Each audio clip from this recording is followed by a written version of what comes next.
ಬೀದರ್ ಜಿಲ್ಲೆಯ ಕೆಡಿಪಿ ಸಭೆಯಲ್ಲಿ ಶಾಸಕರಾದಂತಹ ಶರಣು ಸಲಗಾರ್ ಹಾಗೂ ಎಂಎಲ್ಸಿ ಎಂಜಿ ಮೂಳೆ ನಡುವೆ ವಾಗ್ವಾದ ನಡೆಯಿತು. ಬಸವ ಕಲ್ಯಾಣದ ನಿರ್ಮಿತಿ ಕೇಂದ್ರದಿಂದ ಮಾಡಲಾದ 50 ಕೋಟಿ ರೂಪಾಯಿ ವೆಚ್ಚದ ಕಾಮಗಾರಿಗಳು ಕಳಪೆ ಅಂತ ಹೇಳಿ ಪರಿಷತ್ನ ಸದಸ್ಯ ಎಂಜಿ ಮೂಳೆ ಅವರು ಆರೋಪಿಸಿದ್ದು, ಇದಕ್ಕೆ ಆಕ್ಷೇಪ ವ್ಯಕ್ತಪಡಿಸಿದ ಶಾಸಕ ಶರಣು ಸಲಗಾರ್ ಯಾವ ಕೆಲಸವನ್ನ ಯಾರಿಗೆ ಕೊಡಬೇಕು ಅನ್ನುವಂಥದ್ದು ಶಾಸಕರ ವಿವೇಚನೆಗೆ ಬಿಟ್ಟಿದ್ದು. ಕಳಪೆ ಕಾಮಗಾರಿ ಅಂತ ಹೇಳಿ ಆರೋಪಿಸುವಂಥದ್ದು ಸರಿಯಲ್ಲ. ಒಂದು ವೇಳೆ ಕಳಪೆ ಕಾಮಗಾರಿ ಆಗಿರುವಂಥದ್ದು ಸಾಬೀತಾದ್ರೆ ಶಾಸಕ ಸ್ಥಾನಕ್ಕೆ ರಾಜೀನಾಮೆಯನ್ನ ಕೊಡ್ತೇನೆ ಅನ್ನುವಂಥ ಸವಾಲನ್ನ ಹಾಕಿದ್ರು.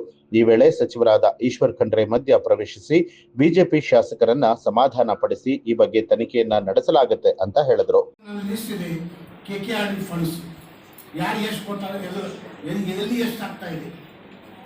ಬಸವ ಕಲ್ಯಾಣ 49 crores, 50 crores, ಬಾಲ್ಕಿನಿ 0, ಬಾಲ್ಕಿನಿ 0, ಬಸವ ಕಲ್ಯಾಣ 50 crores. ಆ ಇಲಾಖೆ ಮೇಲೆ ನಮಗೆ ಫೇತ್ ಅದ. ಆ ಇಲಾಖೆ ಮೇಲೆ ನಮಗೆ ಫೇತ್ ಅದ. ನಾವು ಮಾಡ್ಲತ್ತೀವಿ. ನಾನು ನಿಮಗೆ ಮಾತಾಡ್ಲ. ತಾವು ಬಸವ ಕಲ್ಯಾಣದ MLC, ತಾವು 2 ಕೋಟಿ ಅನುದಾನ ಬಂದಿದ್ದು ಹುಂಡಾಬಾದ್ ಕೊಟ್ಟಿರಿ. ತಾವು ಹುಂಡಾಬಾದ್ ಕೇಳ್ರಿ ಹಂಗೆ. ಶರಣು ಒಂದು ನಿಮಿಷ ದಯವಿಟ್ಟು ನೋಡಿ ನನಗೆ ಮಾತಾಡಿ ನೀವು. ನಾನು ನೋಡಿ ಈಗ ಸಭೆ ನನ್ನ ಅಧ್ಯಕ್ಷರಲ್ಲಿ ನಡೀತಾ ಇದೆ. ನೀವೇನ್ ಮಾತಾಡಿದ್ರೆ ಗೌರವ ಶಾಸಕರುಗಳಿದ್ದೀರಿ. ಸರ್ ಬಸವ ಕಲ್ಯಾಣ ಎವ್ರಿ ವರ್ಕ್ ಮಾಡ್ರಿ, ವರ್ಕ್ ವೈಸ್ ಮಾಡ್ರಿ, ನಾವು ರೆಡಿ ಇದ್ದೀವಿ.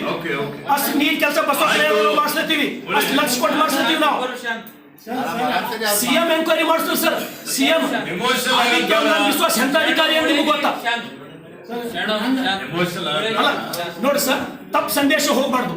ಇದು ಕೆಡಿಪಿ ಸಭೆ, ಇದು ತಪ್ಪು ಸಂದೇಶ ಹೋಗ್ಬಾರ್ದು. ಯಾವ ಕೆಲಸ ಹಾಳಾಗ್ಯದ ಪರ್ಟಿಕ್ಯುಲರ್ ಹೇಳಿ ನೋಡೋಣ.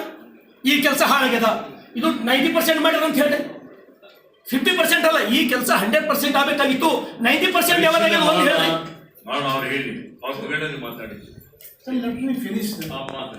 ನೋಡಿ.